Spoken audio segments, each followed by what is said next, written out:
The committee now would like to call Jaime Miracle, Abortion Forward.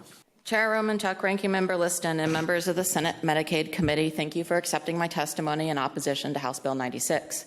My name is Jaime Miracle. I'm the Deputy Director for Abortion Forward, formerly Pro-Choice Ohio. Before I begin, I'd like to thank my policy fellow, Milena Wood, for her assistance with drafting this testimony. My submitted testimony is much more extensive than what I'm presenting today. Others have covered several topics in my testimony, including removing the limits on the House implemented on the doula Medicaid program, removing 2 Medicaid programs, the elimination of the continuous enrollment period for children through age 3, and the trigger language that would immediately eliminate the Medicaid expansion if federal funding changes. So I'm going to focus on 2 other pieces today. First, defunding Medicaid mental health providers. Ohio, like the rest of the country, is in the midst of a mental health crisis. Getting access to mental health care can be a real struggle, especially for those who rely on Medicaid for their health insurance coverage. The provision in this bill that would force mental health providers to choose between being able to be a Medicaid provider and being able to serve every patient who comes to their door with the dignity and respect they deserve is cruel and will cause harm to the people across the state. No matter how many bills you introduce or policies you try to push, transgender people exist, have always existed, and will continue to exist long after you are out of office. This legislation is poised to cause great harm to Ohio's transgender community. Please listen to the stories that have been shared from transgender Ohioans who have come before this and other committees to share their stories. Limiting access to health care that affirms the basic dignity of and humanity will lead to more Ohioans attempting suicide. This provision, plus the provision mirroring the Trump executive order defining only 2 sexes and the defunding of youth homeless programs, show just how little regard the Ohio legislature has for residents of our state. We urge you to strike this and other dangerous and cruel anti-trans provisions out of the budget document.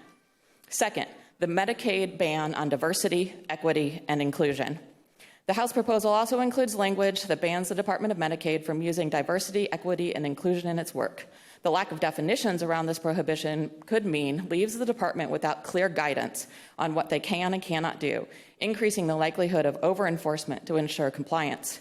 Removing the ability for the department to look at disease trends by race or how certain health outcomes look different in different populations across our state will make the work of medical professionals more difficult and cause our already high levels of racial disparities in health to continue to skyrocket.